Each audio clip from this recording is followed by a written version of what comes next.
दोस्तों, आज हमारी कहानी है रामगढ़ का राजमहल एक भूतिया कहानी है। एपिसोड 5।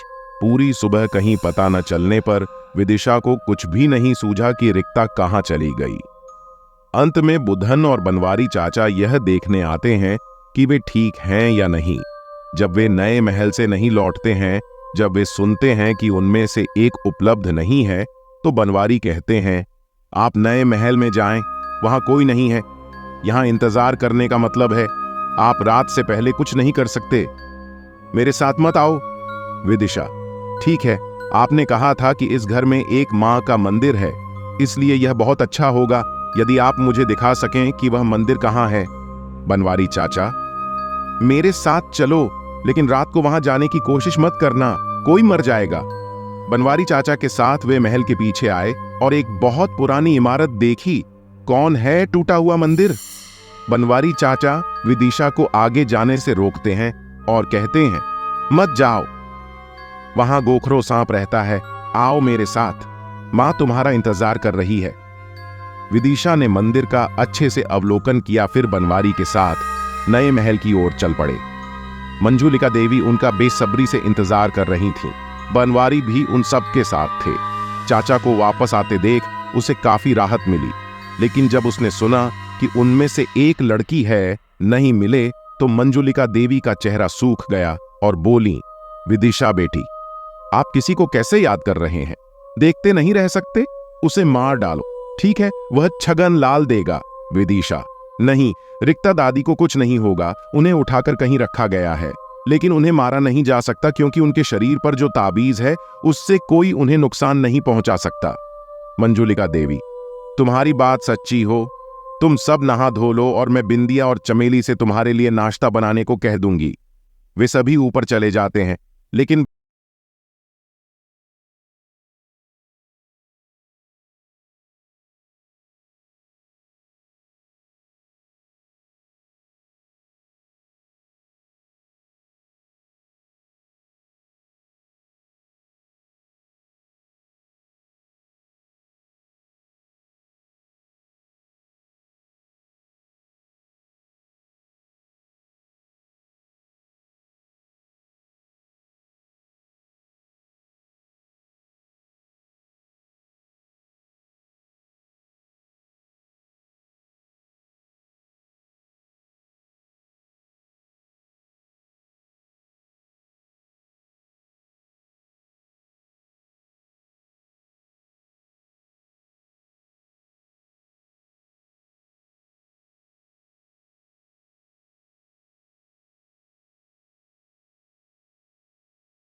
हालांकि उसने कुछ देर के लिए हिलने डुलने के लिए ताला खोला, लेकिन ढक्कन नहीं उठा सका। विदिशा ने अपने कानों से सुनने की कोशिश की और अगर कोई आवाज सुनाई दी तो उसे बहुत धीमी गुनगुनाहट की आवाज सुनाई दी। कुछ देर बाद विदिशा गहरी निराशा के साथ उठी तो देखा कि दरवाजा बंद है, लेकिन उसे अच्छी तरह याद है कि दरवाजा तो खोलना ही था, और फिर बंद किसने किया। दिशा बहुत डरी हुई थी। धीरे धीरे उसके चारों ओर फुसफुसाती बातें और रोने की आवाजें उसे घेरने लगीं, जिससे उसके मन में शक्ति आ गई और वह मां तारा का नाम जपने लगा। अचानक दिशा को नूपुर की आवाज सुनाई देती है और वह उस खूबसूरत गंध से भर जाती है। विदिशा ब्रा पहने हुए एक महिला की आकृति देखती है और उसके आगे चलती है, और विदिशा भी उसके पीछे चलती रहती है। महिला प्रतिमा के पीछे कई लोगों की आवाजें सुनने के बाद दिशा हकीकत में आती है और देखती है कि वह उनके घर के सामने खड़ी है और सभी उसे ढूंढने के लिए तैयार हो रहे हैं। विदिशा ने सबसे पहले विदिशा को देखा और कहा, ओह, वह दिशा है पापा। आपके पूरे शरीर पर और यहां तक कि आपके चेहरे पर भी धूल क्यों है?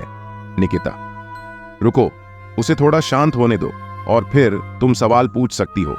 दिशा, बाथरूम में जाओ और खुद को साफ करो और ड्रेस बदलो। यहां सबके पास ड्रेस का एक सेट है ना? विदिशा ने धीरे से कहा। अरे बॉस, मैं आपको सब कुछ बताने के लिए यहां हूं। इस बीच कुंतल एक शब्द भी नहीं बोल रहा है।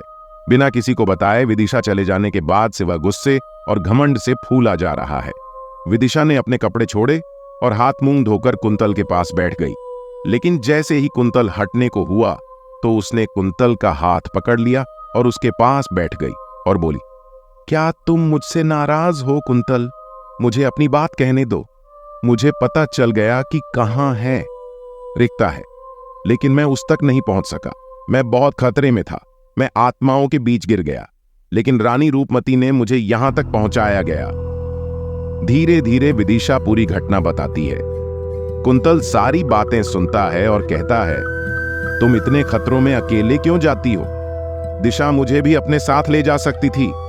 विदिशा, नहीं कुंतल, नहीं, मैं तुम्हें किसी खतरे में नहीं डाल सकता। मैं तुम्हें यहां लाना भी नहीं चाहता था।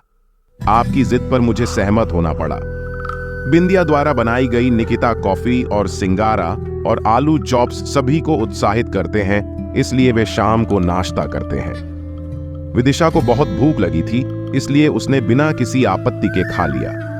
थोड़ी देर बाद विदिशा उठी और बोली, निकिता, मैं अब बाहर जा रही हूं। मुझे कुछ काम करना है। मैं डिनर से पहले वापस आ जाऊंगी।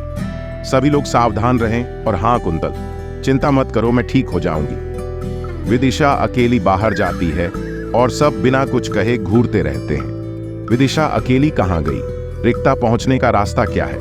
अगर आप जानना चाहते हैं कि रानी रूपमती की आत्मा विदिशा को बार बार क्यों बचा रही है, तो पढ़ते रहिए रामगढ़ का राजमहल। जारी रखेंगे।